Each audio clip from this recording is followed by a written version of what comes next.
It's great to have the opportunity to take a second call on part one of this bill as a member of the Select Committee, because I do just want to, continue on where the bell caught me out last time around. As we know, one of the main features of part one is introducing the information matching between the New Zealand Teachers Council and the Ministry of Education. And the purpose of that is to identify individuals teaching in schools without registration. And the point that I really want to make about this, Mr Chair, is that in fact this could have been a very useful piece of this bill for the early childhood education sector as well, had the government not reneged on the target of having 100% qualified staff in that sector, because this part of the bill is about the only one that is refined to schools only. Almost all of the other parts of clauses in part one of this bill refers to schools and early childhood education services. And this one, of course, doesn't refer to early childhood education services because it would be a nonsense. It would be a nonsense to identify people who are on the payroll with the Ministry of Education but not registered as teachers with the Teachers Council, because, of course, the government now allows that to actually be the case for early childhood education. And I think it's a great shame that that is going to be the situation going forward.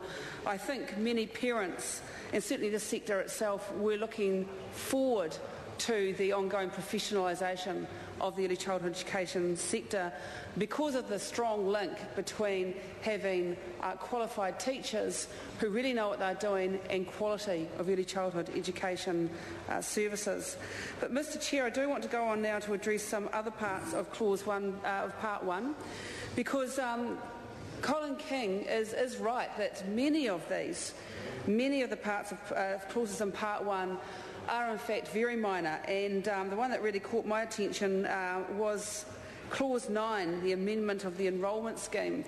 And one of the things, Mr Chair, that one learns to do in this job is to look for the gaps and to look for things in legislation that may seem quite straightforward at the outset, but when one looks at them in conjunction with other policies, with other acts of Parliament, to see what implications they may have. So even though it seemed like quite an innocent clause, I was interested to think about what the amendment of the enrolment scheme might mean, because we know that there is a proposal coming forward from an Associate Minister in Education to look at a voucher-type system within the education system. So I was a bit concerned to see an amendment of the enrolment scheme, wondering if this was a sneaky way of getting that in.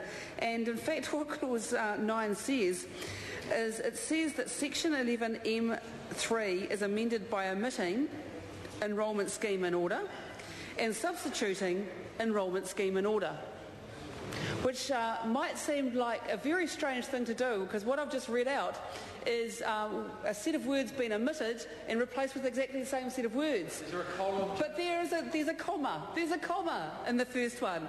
And it took me a little while to work out that this was not a sneaky way of the voucher system coming in.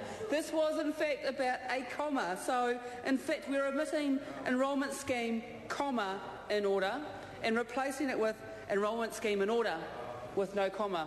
You know what? Helen was writing Chris's legislation for us.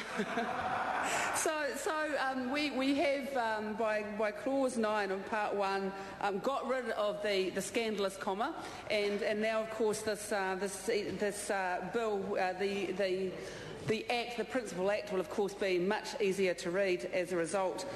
But, Mr Chair, apart from some of the minor amendments, and I think that's probably at the extreme end, Mr King, would you agree, of the minor amendments that are proposed in part 1, there are, in fact, as I said before, some things missing from part 1, and you do learn to look for the gaps in this job. And I think one of the most significant features that is now missing was being proposed by Labour's amendment bill previously.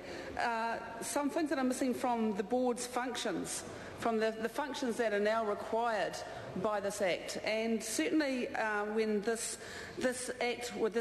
bill was under Labour stewardship, it actually had a great more that the board was required to do. So the amendment proposed to insert the following responsibilities, and some of these have now been removed. And the first one is, Mr Chair? I call Moanamaki